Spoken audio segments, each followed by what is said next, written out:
Voilà, je vais vous raconter, je rentre directement dans le vif du sujet. Je vais vous parler quelques minutes de Cercal et du groupe Qualitel. Je n'ai rien à vous vendre, mais c'est juste pour que vous compreniez un petit peu mieux qui nous sommes et le contexte des projets de mise en place de portail que je vous évoque juste ensuite. Donc, on est a priori, sauf erreur, dans la salle, pas connu du grand public. Donc, Cercal, qui fait partie du groupe Qualitel, qu'est-ce que c'est ? Donc, nous sommes une association créée par les pouvoirs publics en 1974. À un moment où il y a eu besoin de construire un grand nombre de logements sociaux en particulier, et que l'État a voulu s'assurer que ces logements soient construits avec une qualité, un niveau de qualité satisfaisant. Voilà tout simplement pourquoi a été créé Qualitel à l'origine. Donc pour promouvoir la qualité du logement, social à l'origine, mais maintenant on travaille pas uniquement sur le logement social, sur tout type de logement, privé ou social. Et nous avons vocation également d'informer le grand public sur la qualité du logement.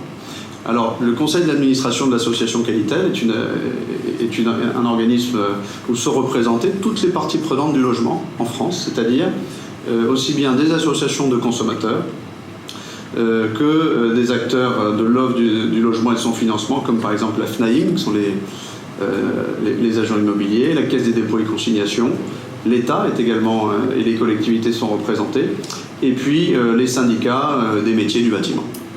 Voilà, donc vous voyez que tous les acteurs du logement sont autour de la table de cet organisme qu'est Qualitel. Et Qualitel s'appuie donc sur sa filiale principale qui est Cercal, qui est l'organisme de certification. Donc le job de Cercal, qu'est-ce que c'est ? Lorsque, par exemple, Bouygues Immobilier, qui est notre premier client, va construire un immeuble de logement, Bouygues nous demande d'attester la qualité du logement de l'immeuble qui s'apprête à construire. Et donc, nous édictons des normes, notre propre réglementation finalement, que nous demandons à Bouygues de respecter. Et puis, nous allons nous assurer qu'il respecte bien ces niveaux d'exigence. Et s'il les respecte, nous lui délivrons un certificat ou un label. Donc, on délivre des labels que vous connaissez au moins de nom. Par exemple, BBC Finergie. Nous commercialisons également la marque NFHQE. Voilà des noms que vous connaissez un peu mieux et qui viennent effectivement dans le monde du logement. Voilà, nous intervenons sur la construction neuve, mais aussi sur l'exploitation ou la rénovation de ces logements. Voilà, pour faire très court, j'arrête là sur ce qu'est Qualitel, et juste quand même pour vous donner un ordre d'importance, donc nous sommes un groupe de 200 collaborateurs répartis sur le territoire national, on travaille quasi exclusivement en France, sur le territoire de la métropole avec un bureau au Dom-Tom, à La Réunion. Et puis, nous avons un réseau d'environ 300 auditeurs qui vont effectivement, soit sur le dossier, soit physiquement sur le terrain, sur les chantiers, s'assurer que nos exigences sont bien respectées par nos clients, par les maîtres d'ouvrage. Voilà, autre point important, nous certifions un peu plus de la moitié des logements qui sont construits en France chaque année. Donc nous sommes un acteur relativement incontournable dans le monde de la construction immobilière. Plus de 2 millions de logements ont été certifiés par nos soins en France à l'heure où je vous parle. Voilà, et dernier élément pour comprendre également notre modèle économique. Beaucoup de nos clients viennent nous chercher pour deux raisons principales. Premièrement, donc la qualité, la caution finalement qu'on apporte à leur opération et qui leur donne un argument de vente supplémentaire. Et deuxièmement, les collectivités locales conditionnent un certain nombre de subventions locales à l'obtention de nos certificats. Voilà. J'arrête là sur le métier de Qualitel. Vous avez à peu près compris ce que Qualitel et Cercal, l'organisme de certification, faisaient. Donc, si on rentre un peu plus précisément dans notre métier, donc nous avons des clients que sont des maîtres d'ouvrage, c'est ces gens-là que nous contractualisons. Et puis, nous nous appuyons sur un réseau de sous-traitants, par exemple Socotec, Bureau Veritas, voilà, les 300 sous-traitants que je vous évoquais. Et puis, nous avons des relations aussi de prescription avec les collectivités qui, localement, par exemple, la région Île-de-France fait partie. Nous avons une convention de partenariat avec la région Île-de-France qui exige que sur son territoire, un bâtiment de logement qui est construit soit certifié par nos soins. Donc, j'en viens au sujet Liferay, au sujet des portails, puisque si on fait un petit, si on regarde ce schéma de fonctionnement il y a environ 2 ans, on va dire qu'on était une entreprise de 100% papier, monde de la certification, et toutes les interactions entre les différents acteurs que vous voyez sur ce schéma synthétique se passaient en contact physique avec une force de vente, avec des réseaux de sous-traitants et avec du papier. C'est-à-dire qu'en pratique, un commercial qui va en clientèle, avant de quitter son bureau, il édite des papiers, il va voir son client et puis il coche un certain nombre de choses, il met à jour des informations, il rentre à son bureau et il donne ses papiers à son assistante qui va mettre à jour les données. Et puis notre sous-traitant, c'est pareil, lorsqu'il va faire son rapport sur un chantier, il éditait un rapport papier sur lequel il prenait des notes manuscrites, et puis ensuite, revenu à son bureau, il allait mettre ça sur Word et nous envoyer ça par la poste avec une belle enveloppe et un beau timbre. Voilà, ça c'était il y a environ 2 ans. Et aujourd'hui, je vais vous parler de quoi? Je vais vous parler donc, vous voyez le petit logo Hippon Technologies qui vient d'apparaître, puisque effectivement les projets que je vais vous présenter ont été menés en partenariat avec l'appui de l'expertise d'Hippon Technologies.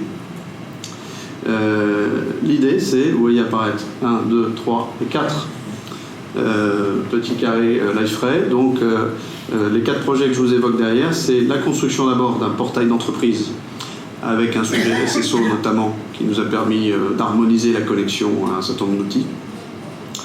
Le projet numéro 2, ça a été de mettre en place un portail client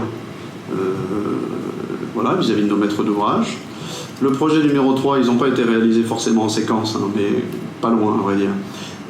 Un portail vis-à-vis à l'attention de nos sous-traitants pour qu'ils puissent mener leur mission et de façon avec des gains de productivité conséquents par rapport à la façon dont ils travaillaient précédemment. Et puis le numéro 4 qui est un portail vis-à-vis des collectivités, donc que sont nos prescripteurs, qui n'est pas construit à l'heure où je vous parle, donc que je vous évoquerai très très rapidement, mais c'est le projet suivant, c'est le projet d'attente. Alors, on va balayer successivement ces 4 projets.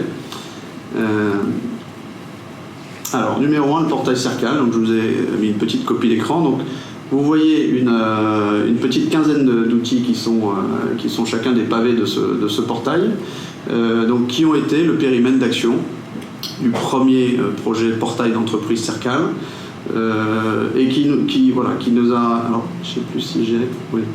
Vous voyez dans les petits cadres pointillés les différents portails Liferay que nous avons mis en place, mais le premier sujet de ce portail, c'était de réunir en termes de connexion, de droit d'accès et d'identifiant de connexion, chaque petit carré avait son propre système d'identifiant de mot de passe. Et vous imaginez pour certains des collaborateurs ou certains des sous-traitants la complexité que c'était, la pénibilité que ça représentait à chaque fois qu'il fallait se connecter à un outil. Donc premier défi de ce sujet, SSO. Donc je reprends de façon un peu plus structurée sur ce portail d'entreprise que vous venez d'apercevoir. De quoi s'agissait-il? Voilà, on parle de faciliter l'accès des collaborateurs, mais aussi demain des clients et des sous-traitants aux différents outils du groupe, avec un sujet de gestion de droit individuel. Le projet a duré environ 6 mois. 6 mois, c'était pour le coup pas du tout optimisé, puisque nous sommes une petite équipe avec donc effectivement de l'expertise Hippon, surtout en début de projet, pour cadrer, pour faire des choix techniques, des choix de solutions. Et puis en l'occurrence, une quarantaine de jours de développement en interne qui se sont étalés sur 6 mois. C'est un projet qu'on aurait pu mener de façon plus rapide, mais quoique, la grosse difficulté de ce sujet, ça a été le nettoyage des accès, des users, le dédoublonnage. Vaste chantier quand vous voyez le nombre d'outils, le nombre de petites icônes que vous aviez sur le slide précédent. En positif, j'ai pas été très, très créatif, ça a marché. C'est-à-dire qu'en mars 2014, on a réussi. Voilà. Par contre, les difficultés principales de ce type de projet, de quoi on parle, effectivement, c'est la donnée, c'est les annuaires utilisateurs, c'est la volumétrie, le dédoublonnage, la qualité des bases. Ça prend du temps. Et donc, je vous dis qu'on a mis 6 mois à 40 jours. En réalité, on n'aurait peut-être pas pu faire beaucoup moins parce qu'il y a un sujet d'itération sur ce type de sujet incontournable. Et même si on met beaucoup de monde dessus, il faut un temps incompressible pour nettoyer les bases. Deuxième difficulté que je souhaitais évoquer sur ce projet, qui a un caractère finalement assez technique, avec un ROI qui n'est pas simple à mettre en avant pour une direction générale. Je reprends effectivement Thalès nous évoquait rapidement ce point-là. C'est pas un projet de montée de version, c'est pas un projet de migration technique, mais il n'empêche que, il y avait quelques plaintes perçues ou quelques difficultés perçues sur le sujet de gérer X mots de passe et des difficultés à se connecter, mais finalement, peut-être pas à l'esprit de la direction générale au point d'aller dépenser beaucoup d'argent pour faire quelque chose sur ce sujet.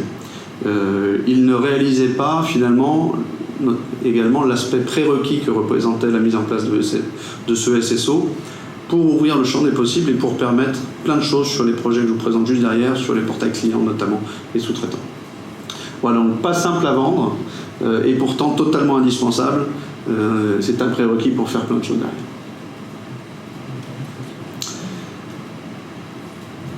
Projet suivant.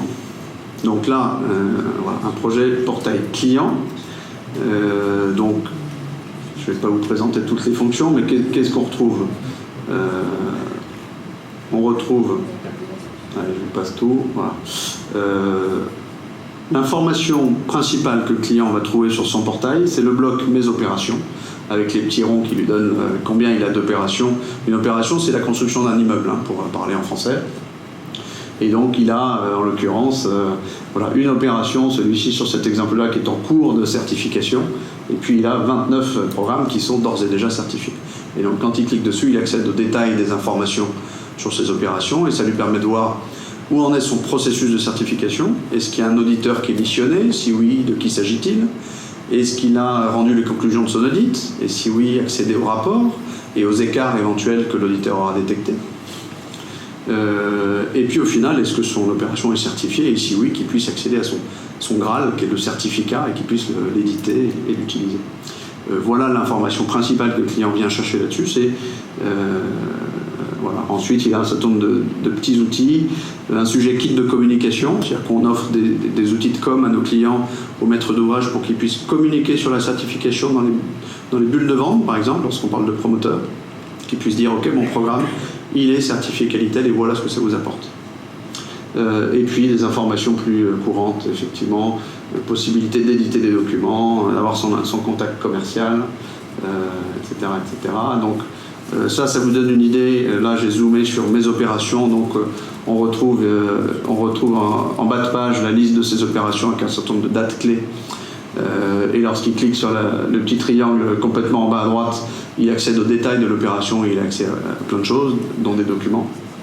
Et puis, il peut visualiser sur Google Maps les programmes en question. On est dans la région de Bordeaux, si je ne me trompe pas, pour ceux qui n'auraient pas reconnu sur ce client en particulier. Voilà, deuxième illustration, c'est ce qu'on appelle le kit de communication. Donc ça, ce sont des outils qui permettent aux clients, aux promoteurs en l'occurrence, sur la marque NF, de communiquer de façon personnalisée sur ces programmes. Et on vient, à partir de visuels que lui vient télécharger de façon autonome, on vient lui créer à la volée un document personnalisé avec les logos et les marques en question. Voilà pour le portail client, donc vous venez d'apercevoir un petit bilan. Les objectifs principaux de ce projet, c'était quoi? Avant tout, rendre les clients autonomes pour accéder à l'information. Ne pas être dépendant du commercial qui vient avec ses papiers sous le bras pour lui dire voilà, nous en sommes de vos opérations, ou pas être obligé de passer un coup de fil lorsqu'il veut savoir où en est la certification d'un de ses programmes. Voilà, autonome pour télécharger des documents, autonome également, c'est une partie d'un écran que je ne vous ai pas montré, pour faire des demandes de contrat. Donc là, il y a un sujet de nouveau canal de vente, quelque part, possibilité de faire une demande de contrat en ligne. Voilà. Même si on avait, on va dire, une résistance assez forte côté métier sur cette fonction-là, on a un métier qui est assez réfractaire à dématérialiser ou désincarner la relation commerciale de proximité et de terrain, qui est clairement, dixit nos clients, une de nos forces aujourd'hui. Donc on avait cette résistance assez forte en disant attention, on ne veut surtout pas, certainement pas basculer comme d'autres de nos concurrents peuvent le faire, vers du 100% digital et vers de la dématérialisation de la relation client.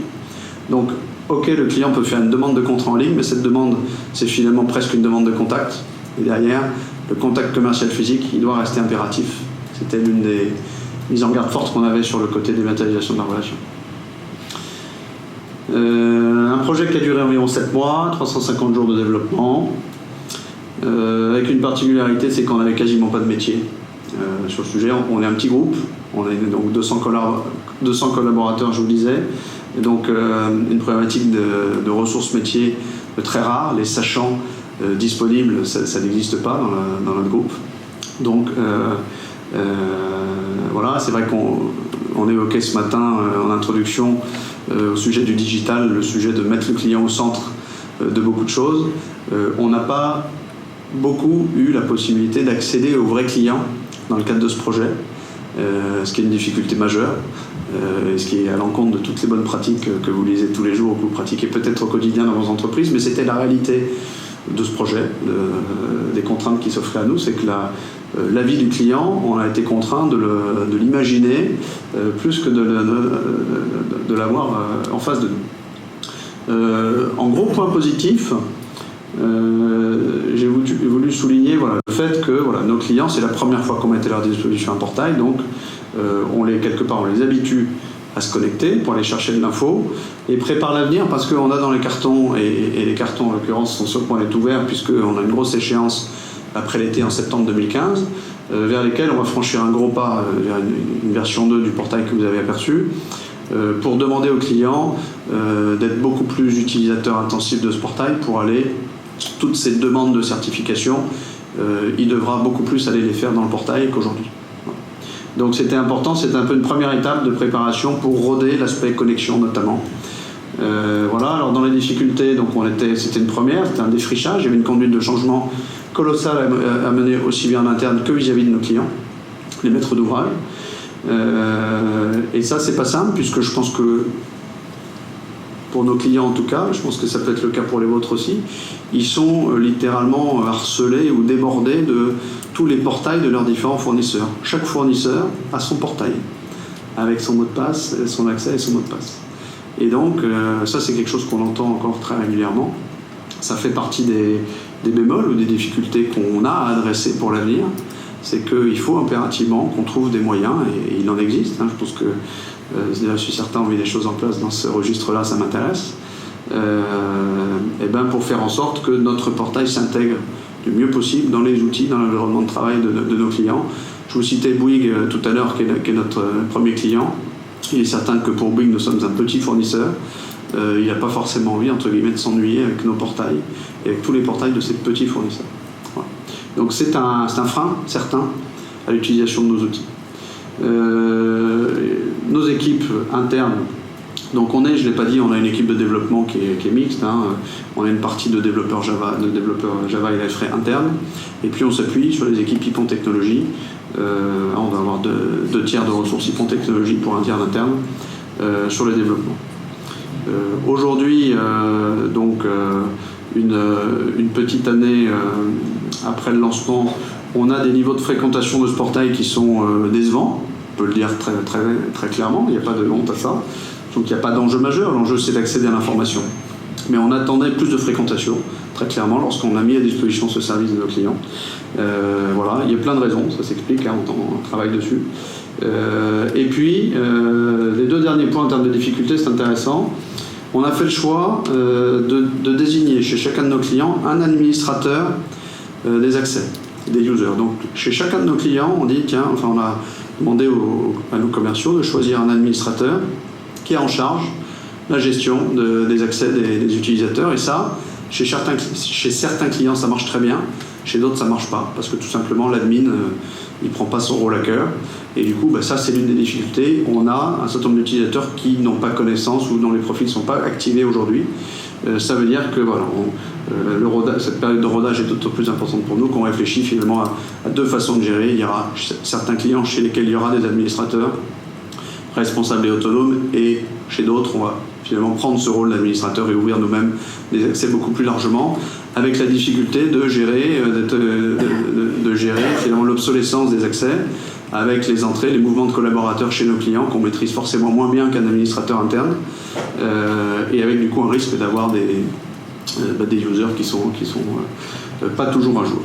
Dernier point, les bases de données. En ouvrant des portails comme ça à nos clients, on a pris conscience sur le tard, j'ai envie de dire, on ouvre la qualité de nos bases est, comme dans toutes vos entreprises, totalement irréprochable et parfaite. Et donc quand on ouvre nos bases vers l'extérieur, on s'aperçoit on s'aperçoit qu'il y a un peu de boulot. On a des surprises. Alors c'est bien en termes de conduite de changement. Ça responsabilise les équipes opérationnelles sur la qualité de la saisie des données. Mais c'est sûr que c'est également c'est un frein. De temps en temps, il y a des choses qu'on est obligé de fait on montre à nos clients et qu'on aimerait ne pas montrer. Mais on va dire ça sensibilise en termes de conduite du changement. Finalement, j'ai envie de dire avec un peu de recul, c'est pas mal parce que ça sensibilise en jetant tout le monde dans la piscine, tout le monde a l'urgence de faire quelque chose sur la qualité des bases qui est pas parfaite. Voilà pour la partie portail client. J'enchaîne sur le sujet des intervenants, donc nos sous-traitants, qui sont, je vous rappelle, 300 utilisateurs qui vont soit sur le terrain, soit à leur bureau, vérifier que les projets de nos maîtres d'ouvrage respectent nos exigences de certification. Donc, l'enjeu de ce portail, c'est qu'ils retrouvent leur mission. Donc, nous missionnons ces personnes pour intervenir sur des projets de construction. Donc, lorsqu'ils se connectent sur leur portail, ils voient qu'ils ont à faire un certain nombre de missions qui se déclinent dans des études préparatoires définitives, des visites sur site, etc. etc. Et lorsqu'ils cliquent, ils savent un peu plus précisément où ils doivent intervenir et chez quel client et pour quelle date. Voilà, je la fais très courte. Voilà. Et puis, il y a également un écran que je ne vous ai pas montré, mais dans une étape intermédiaire là, ils téléchargent sous forme de pièces jointes leur rapport de mission.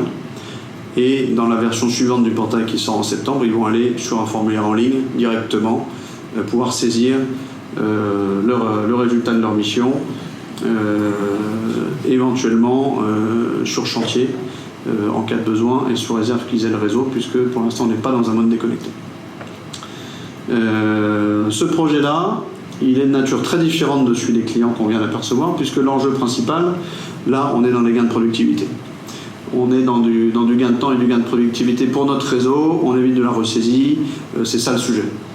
Donc on dématérialise le support, saisie unique, mise en place de bases documentaires également. Donc on a été amené sur ce projet-là donc à construire une base documentaire sur Liferay pour permettre que le sous-traitant utilise la bonne version du document pour la bonne mission. Puisque nous avons des référentiels qui évoluent très régulièrement, tous les 6 mois à peu près, on sort une nouvelle version, et un projet de construction de logement, ça s'étale sur 2, 3, 4 ans.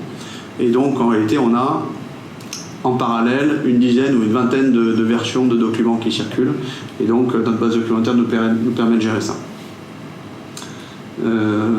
4 mois de projet, 160 jours de développement, ce qui est super, puisqu'on a divisé considérablement la durée de projet, donc son coût, par rapport au portail client précédent. Beaucoup parce qu'on est monté en compétences. Quand je dis on, c'est collectivement, à la fois les équipes IPON, et technologies qui nous accompagnaient, mais également nos équipes internes, en termes de pilotage et de développement. Et puis pour le coup, deuxième point positif, les utilisateurs que sont les sous-traitants, il y a une acceptation totale. Vous me direz, ils n'ont pas eu beaucoup de choix, puisque après une période de tolérance, on les a obligés à utiliser l'outil. Et on avait ce pouvoir-là qu'on a avec nos sous-traitants, qu'on a moins avec nos clients. Mais au-delà du caractère obligatoire de passer par nos outils, l'outil il est de façon unanime accepté, satisfaisant. Il répond à des problèmes de connexion unique. Il a une ergonomie qui est simple, vous l'avez vu. On a entre guillemets pas dépensé beaucoup d'énergie et d'argent, de temps sur l'aspect ergonomie et visuel des différents outils que je vous présente. Ça fera sans doute partie d'ailleurs du futur. Mais voilà, ce sont des outils simples qui répondent aux besoins. Quelques difficultés que je vous évoque. Alors la première peut vous faire sourire, mais voilà, nous sommes en France. J'entendais un chiffre tout à l'heure qui dit qu'il n'y a que, je crois, 45% des Français qui ont un smartphone. J'étais surpris de ce chiffre bas, que j'imaginais beaucoup plus haut. Figurez-vous qu'il y a des gens en France qui n'ont pas d'adresse mail nominative professionnelle. Donc certains de nos sous-traitants, qui sont des toutes petites boîtes, qui ont 2-3 personnes, ils ont une adresse mail partagée entre 3-4 personnes. Et ça, typiquement pour se connecter sur notre portail, c'est rédhibitoire, puisque nous, on a un contrôle d'unicité de l'adresse mail sur la fiche contact. Donc voilà, ça peut faire sourire, mais en termes de conduite du changement, c'est quelque chose qu'on n'avait pas du tout anticipé. Et aujourd'hui, voilà, on fait avec, on va dire. Et heureusement, c'est un peu anecdotique, il n'y a pas une volumétrie énorme de personnes qui sont dans ces difficultés, mais voilà, ça existe. Ça existe. Alors, deuxième difficulté, vous me direz, on aurait pu l'anticiper, mais c'est vrai que dans ce projet-là, mais dans tous les autres, c'est vrai également. En général, en termes de conduite de projet, on anticipe, donc on budgète un projet avec un périmètre, un besoin, un petit budget maintenance, mais lorsque le projet marche, ce qui est le cas de celui-ci, on se retrouve avec une liste de demandes d'évolution et de fonctionnalités complémentaires conséquentes. Et voilà, c'est pas quelque chose qui a été forcément anticipé, et donc il y a une certaine frustration qu'il faut gérer, et une certaine patience de la part des utilisateurs pour attendre des budgets et des versions suivantes. Voilà, petit point de timing, on approche de la fin. Le dernier portail, c'est le quatrième. Je vais très vite puisque je vous l'ai dit en intro, il n'est pas construit à l'heure où je vous parle, le besoin est exprimé, mais pour faire court, donc c'est à l'intention des collectivités locales, hein, les communes, les conseils généraux, conseils régionaux, donc qui sont des prescripteurs et qui veulent savoir qu'est-ce qui se fait sur leur territoire et voilà, combien d'opérations sont certifiées sur leur territoire. Donc, ils vont accéder à des informations plus générales et moins détaillées sur les opérations. Et puis, ils vont, c'est le petit... donc ça c'est du Excel, hein, c'est de la maquette, c'est pas une copie d'écran. Ils vont sur les petits diagrammes à bâtonnets que vous voyez à droite, et ça, c'est la grosse nouveauté de ce portail-là. Pouvoir accéder à une base de données des opérations et avoir du reporting, des statistiques sur un périmètre assez large de la certification sur leur territoire. Et ça, c'est, on va dire, l'enjeu principal, le petit défi de ce futur portail. Donc, c'est quoi les objectifs? Donc voilà, une autonomie d'accès à l'information. On est assez challengé, puisqu'à l'heure où je vous parle, on n'a rien démarré, on a peu de ressources, et il faut qu'on livre quelque chose pour le 15 septembre. Donc voilà, ça va aller vite, c'est pour ça que ça sera simple. Tout va bien parce qu'on a une équipe qui est au top. Et la nouveauté, ce qu'on va défricher dans ce projet-là, dans ce portail-là, c'est la connexion à l'outil décisionnel. En l'occurrence, on s'appuie sur l'outil Jaspersoft. Et donc Jaspersoft, c'est là qu'on va aller piocher les infos et les visuels pour mettre effectivement à destination, à disposition des collectivités. Ça, c'est le nouveau pan qu'on va, on va dire, découvrir sur ce volet. Voilà, j'en ai terminé, je vous remets juste voilà, la boucle, le champ que nous avons couvert. Donc, en quelque chose comme 1 an et demi, 2 ans, donc on est passé d'une entreprise de 100% papier à une entreprise voilà, qui a quand même fait de grands pas vers la digitalisation et la dématérialisation des relations avec ces différents, finalement, parties prenantes, hein, sous-traitants, prescripteurs et maîtres d'ouvrage. Donc, dernier slide, si on prend un peu de recul sur pourquoi ça a marché, puisque je ne vous l'ai pas dit, mais vous l'avez compris, globalement, même s'il y a beaucoup de points d'amélioration, voilà, et toute l'entreprise est très satisfaite du chemin parcouru. Le point principal que j'ai souhaité mettre en avant sur le succès, c'est la compétence. Je crois vraiment que si on prend un peu de recul, ça a marché et ça continue à marcher grâce à ça. Donc, au passage, merci à Hippon Technologies. Merci à Laurent Casagrande, que je n'ai pas cité, qui est dans la salle, qui est le patron interne de l'équipe de développement, puisque voilà, une compétence en termes de pilotage d'équipe, pilotage de projet, d'expertise technique qu'on a en l'occurrence été chercher chez Hippon, et puis d'équipe de développement mixte. Et c'est clairement grâce à ça qu'on a tenu les défis, notamment de timing qu'on a vu précédemment. Deuxième élément, le choix de Liferay, qui n'était pas anodin et qui était, on va dire, adapté à ce que j'appelle le terreau du reste de notre système d'information, puisque je ne vous l'ai pas dit dans mon exposé, mais tous ces portails s'appuient sur un outil de gestion de processus, notre ERP maison, qui a été développé en langage Java, et qui est particulièrement compatible avec Liferay, de la même façon que notre système décisionnel Jaspersoft, qu'on s'apprête à connecter. Je crois que j'en ai, voilà. Et puis le choix de Liferay qui lui donne pleine satisfaction, qui est complet, qui évolue. On a fait une petite montée de version intermédiaire que je ne vous ai pas citée, mais qui était légère, mais notamment pour aller chercher des aspects sur la gestion des documents, en effet, qui était nécessaire pour le portail sous-traitant. Je crois que j'en ai terminé. Voilà. Donc en plus c'est l'heure. Merci beaucoup pour votre écoute. Si vous avez quelques questions. N'hésitez pas si vous avez des questions. Bonjour, Nordine Ouchaoud, Humanis. J'avais une petite question sur le ROI. Vous parliez tout à l'heure des difficultés à convaincre la direction générale pour avoir le sponsor du projet. Ouais. Vous aviez du coup pu avoir cette décision sur quel argument, si on n'a pas pu mettre en avant le ROI? On va dire une capacité de conviction personnelle. Ça, quelque part, à la fin, ça se finit par ça. Le ROI, dans les projets que vous avez présentés, il était mesurable et sur là où il y a eu des gains de productivité chez nos sous-traitants. De façon très concrète, la mise en place de ce portail nous permet de baisser nos prix d'achat. En contrepartie de la mise en place de ce portail, vous allez gagner du temps et on va vous payer moins cher. Voilà. Donc ça, c'est un calcul de ROI très clair. Pour nos clients, le sujet, c'est pas du ROI, le sujet, c'est du niveau de service. Donc j'avais quelques alliés, on va dire, dans ce combat de conditions, notamment côté équipe développement commercial qui était également convaincu. Donc c'est une espèce de lobbying interne qui permet de... Voilà. Mais le ROI factuel mesuré avec des chiffres sur ces projets-là, il est quasi impossible à mesurer. Vous aviez quelle version de iPhone? On est en 6.1.2, ça 6.1.3. Communautaire ou entreprise? Communautaire.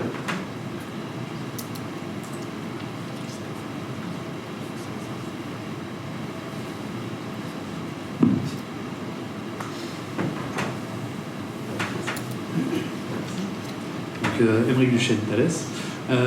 J'ai vu au moins sur un de vos portails que vous aviez un portlet pour collecter le retour client. Qu'est-ce que vous pensez du portail, etc. Un petit sondage. Justement, je me posais la question, est-ce que vous aviez beaucoup de retours sur ce portlet et est-ce que vous l'utilisez comme levier vis-à-vis des décideurs chez vous? C'était l'idée de mettre en place cette portlet avec un sondage très simple. Derrière, il y a une question. On leur demande est-ce que vous êtes satisfait de ce nouveau portail? Je crois qu'ils ont une ou trois possibilités, donc c'est du travail. C'était l'idée, et en pratique, non, il est très peu utilisé. Il est sans doute trop simpliste et on a très peu de retours. On s'apprête pour tout vous dire à le retirer des futures versions. Voilà, mais dans l'esprit, voilà, je comprends peut-être que vous posez ce type de questions. Ouais, c'était fait pour ça. C'était fait pour avoir un retour à chaud de la part de nos clients, des utilisateurs en général sur l'utilisation. Et les expériences montrent que ça a été peu, voire pas utilisé. Vu qu'en France, on se plaint beaucoup, s'ils disent rien, c'est qu'ils sont contents. Ouais.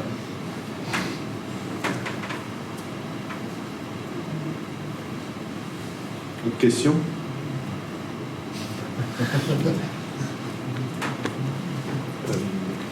Une question sur la base documentaire. Qu'est-ce qui a motivé le choix de Liferay pour cette partie-là et pas s'interfacer par exemple je ne sais pas si vous aviez autre chose, un existant auparavant. Alors oui, nous on n'avait rien d'autre. Donc effectivement on n'avait pas d'outil de GED autre utilisé en interne, auquel cas on se serait forcément posé cette question. Donc n'en ayant pas, on s'est dit que c'était tout simplement plus rapide et commode de mettre celle de Liferay en place, même si on était sans doute conscient de ses limites. Peut-être c'était une version simple, mais voilà, par rapport à notre besoin, c'était plus rapide et plus efficace. On n'avait pas de solution existante, je pense que ça change beaucoup de choses. Et aujourd'hui, avec le recul, elle nous donne pleine satisfaction. Par rapport à la maturité de nos utilisateurs, c'est simple, c'est peut-être un peu basique parfois, mais finalement notre besoin n'est pas sorcier. Ok, merci beaucoup Bertrand. Merci.